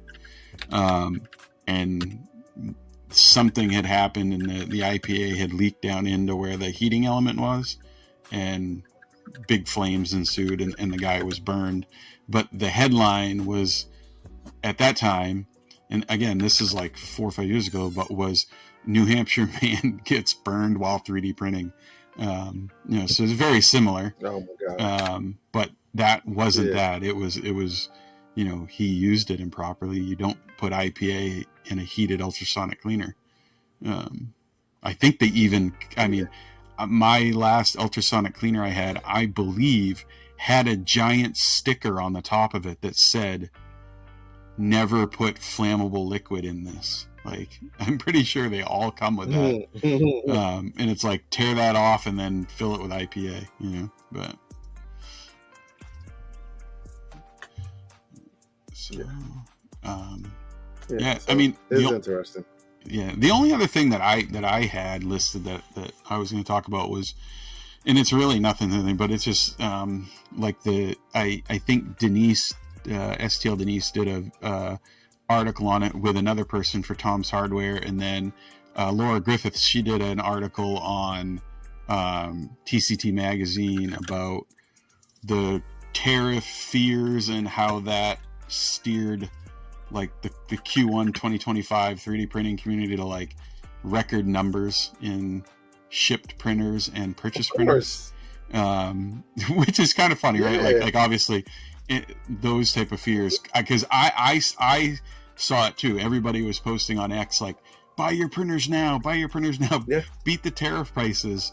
So the result on it was like something like 22% more printers shipped, and then something like 15% higher year-on-year sales. So this time last year to now, 15% more sales, and like something like 95% of that increase was due to what they've referred to as entry-level machines. So machines that were under $2,500. So like Bamboo was lumped into that. I think that's only because of how cheap they were.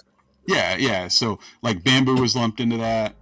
Flash Forge was referred, Elegoo, and then Creality. Creality still owning the top spot of market share at like 39 or 40% or something like that. You're darn right. Yeah. So yes, absolutely. Yeah, I mean, they do. Creality Don't still roll your owns eyes. 40. Absolutely. I love Creality. I've never had a problem with it. I love all.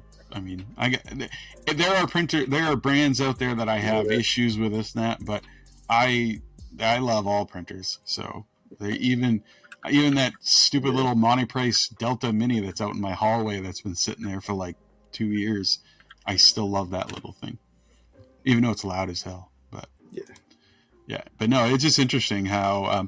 And then I was also reading, not tied to either one of those articles, but there was another report where they were saying that consumer 3D printing and additive manufacturing, like professional additive manufacturing, is expected to grow somewhere between, I believe it was 38 to 88 billion between now and 2030. So, wow. I mean, that's like, you guys, y'all better get your farms ready, man. Yeah, I mean, and it's crazy just think that how bearded printer. Yes, I would still print on an ANET A8. I had an ANET A8 and fixed it because they actually and they did start fires. And Steve, you still have one, right? I got an ET4X. Oh, an ET4. Okay. I only had one issue. I had to solder one of the hot end wire to the mini board that was in the carriage. Yeah, that was the only issue I had with it. But Scott from Edutech, he still uses a ANET A8. What he'll say it started as an A8. Yeah, it's A8 in spirit. Yeah, but none of them. He still uses one. And that was the thing. The vast majority of them didn't stay stock anyways. But I mean, at the time there was the ANET A8, and then there was the Tronxy, the A5S or whatever, the other one that was like the fire starter. I had both of those, and my ANET A8, I actually modded that like really quickly. So the bed relay that caused MOSFET that caused a lot of those fires, I had removed anyways, so I never had the issue with my A8. But my Tronxy, that actually mine did catch on fire. Not bad, but wow. it did burn out that bed MOSFET and actually produced a flame. And it was rather quickly within the first couple weeks of having it. But obviously I was aware of it, so I fixed it. But so there's been a lot of those there's been a handful of those famous printers. I do unplug, like if I know I'm going out of town for a while, I do unplug like my machines just because who knows, a power surge might come in the morning. I know initially for like my old bed slingers, I had them all on Octopi. Yeah. And they have thermal runaway detection on them, so they would turn off after a certain amount of time. turn off the nozzle at a certain amount of time. Yeah. But I also had them on smart switches, so I could always turn them off remotely. Yeah. And then, but I still don't trust them. You know, like Yeah, mine I all. wouldn't print with those things overnight. Yeah, so I have like trip light, like the really like 30 amp surge protectors that you put in the back of server racks. So I have those that run on the back of all of my racks, the top and the layer, and then those. So like on one of them, 4 printers plugs into that strip, and then that strip plugs into an APC 1500 on one, and then a 3000 on the bottom one, because they're bigger printers on the bottom. So I just, if I'm leaving, I just turn off that surge protector. So I just kill the power to them. But and they all are networked anyways. So technically, I could do it remotely if I forgot. But yeah. So, I trust them. I trust my machines, but also I don't, because it's just like anything electronic, right? Machines. Yeah, and I don't think a lot of them have to go through, was it UCC? What's it called? Basically the international some electricity thing, whatever it's called. Yeah, some do and some don't. Like I know there are some overseas manufacturers that do, and I think they might do it willingly. But so like, because I'll even if I'm going away, like say I'm leaving and we're going on vacation for a week, like I'll unplug my coffee pot, my microwave, my toaster.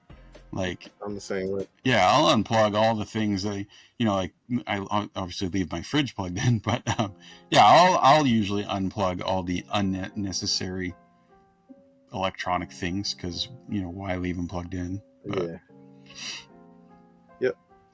So. But yeah, that was really the only. This was the article I was referring to with from that Laura Griffith there from TCT. So. And this was very similar. Oh, okay.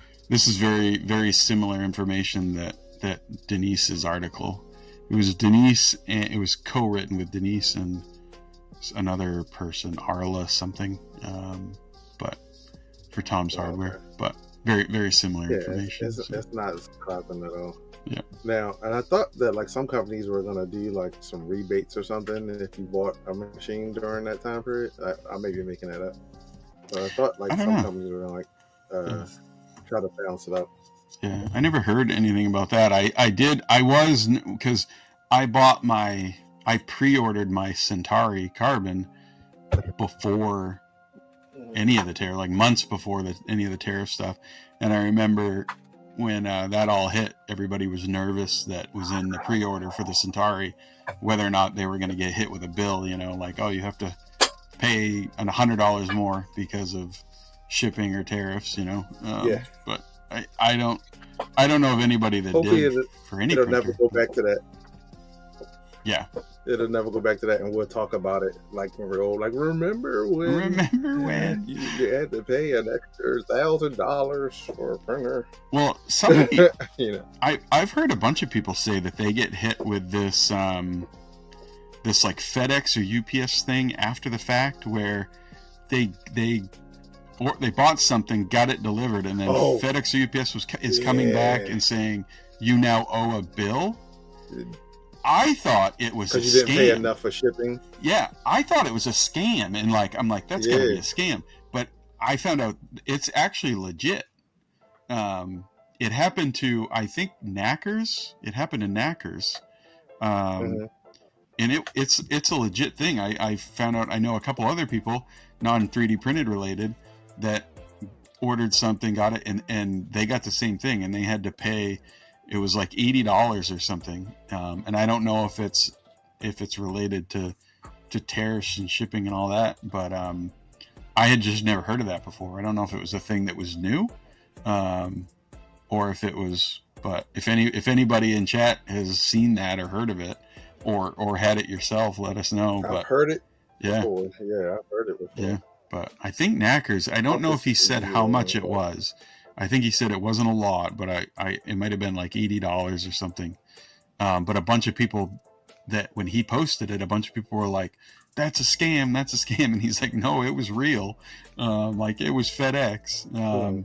And and I found out since then it is a thing. Yeah. But I don't know what I would like. As being like an IT network security expert for a number of years, like if I got that in an email or a text, I'd delete it. Like that's the first thing I would do. I wouldn't even look at it 100%. Twice. It's an automatic delete. So like, and I wonder what happens. Like, I wanted to ask Knackers, like if you don't pay it, what happens? Do they send it to collections?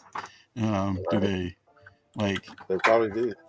Because like they don't have like, and that's the crazy thing is though, like when you order something, I mean they'll have a name and an address, but it could not have even been you that ordered it, right? Like it could have been your wife. That's or my your thing. It's like, how do you know who to charge? Do you look up like, okay, this person actually lives there? What if you got something sent to a hotel? How do you know? People get stuff shipped to hotels all the time. Like, how do you know where to charge this person or how to charge them? Yeah, I always just wonder, like, if you don't pay it, what happens? And I'm wondering if it's maybe for Lincoln Stern says he got a Prusa Core XY and got hit with a tariff 2 weeks later from FedEx. It was like $180. Wow, that's a chunk of change, man. Like that's not dude. That's not $30, I mean that's no, it's not. Yeah, and I just wonder, like Lincoln, like I wonder, did FedEx will turn it over to collections? Yeah, so they'll send it to collections. But I wonder how they know, right? Because they have your address in your name, but they don't have your social security number. Like that's all they need is your address and your name, though, to at least start the process to fish and find you. You know what I mean? But like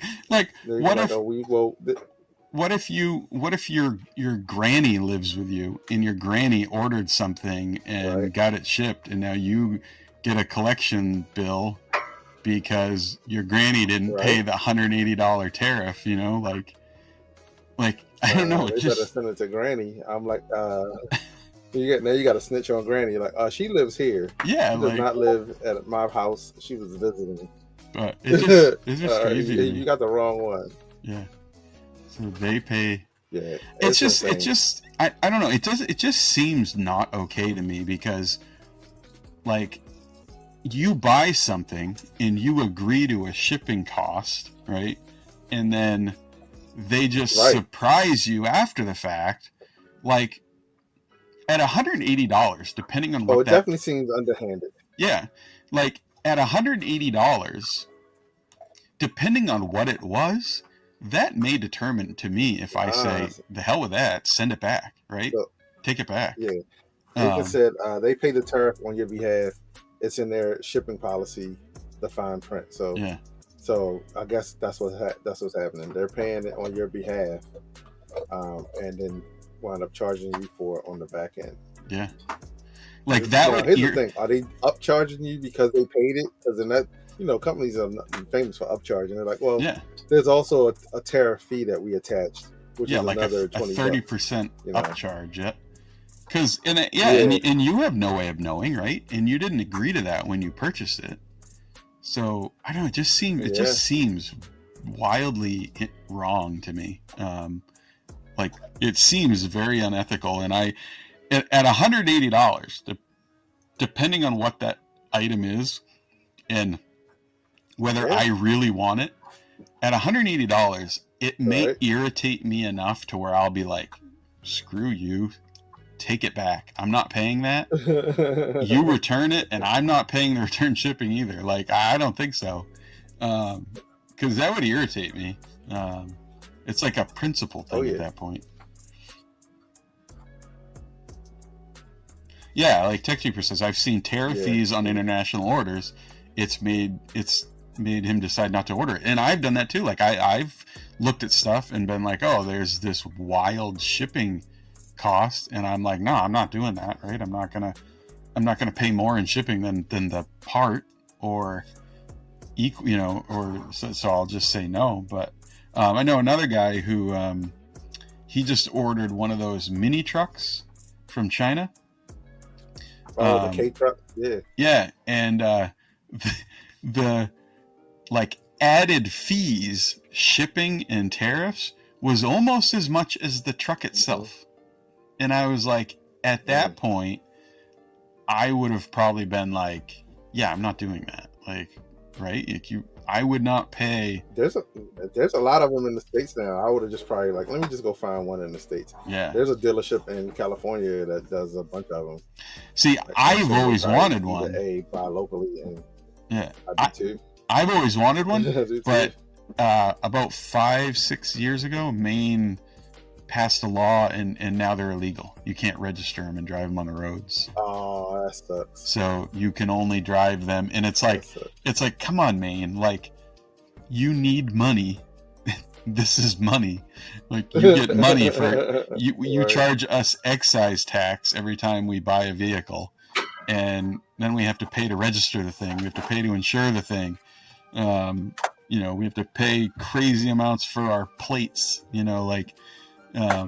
It's a revenue stream. Why are you blocking it? Because I would buy one and drive it. Like, I love the things. They're like, sir, all 7 of you who want K trucks are Yeah. not gonna. There's 1.3 million people in Maine. 1.3 million. So can you register them and drive them? Probably 7 people want K trucks. Yeah. I don't know. Can you register them and drive them in Maryland? Let's see. Let me look it up. K trucks. Like, I know you can in Maryland. Yeah. So the Honda, the ACTY. I don't know if it's pronounced ACTY. The Honda ACTY. That's the one that I've always wanted. Because I have a Honda Grom, and the Honda Grom fits in the Honda ACTY perfectly. And I want to have like my Grom and the Honda ACTY like perfectly matching, like both with the Grom is blue, and I want to paint that blue, and I want to have it match so that I can drive around mini truck and a mini bike. But I can't register them in Maine. Someone told me that you can register them in Vermont though, even if you're not a resident, and then still drive it. But I haven't verified that yet. So I'm seeing 2 different things. I see that it says that there's a site, I guess, called K Trucks, and it tells you where they're legal.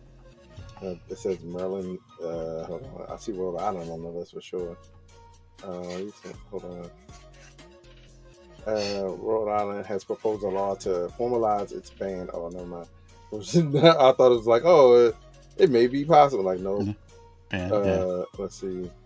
Yeah, I have no legal framework for K truck registration, or have outright banned them. So yeah, it looks like they're banned in Maryland.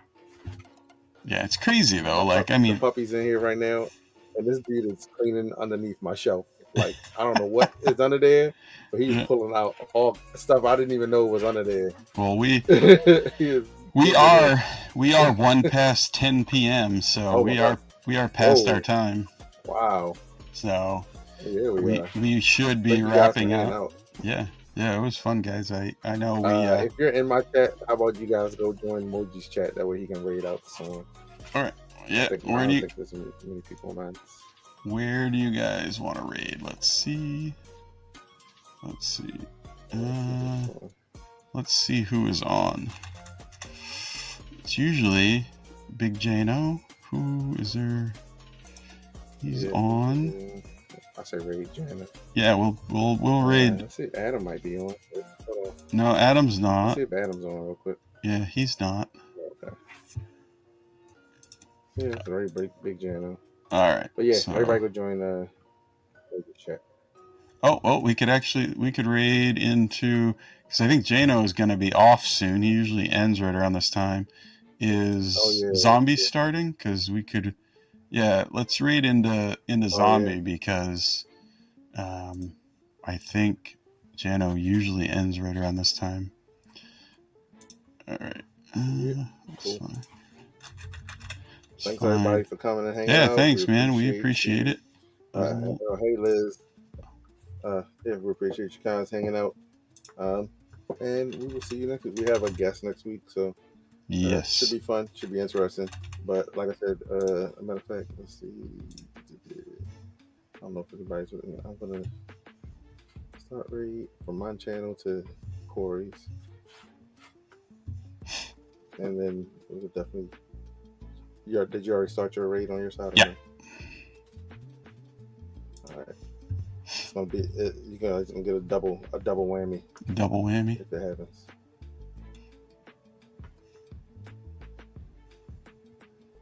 All right, guys. Well, have a good night. I'll see you in Zombie Stream in just a minute.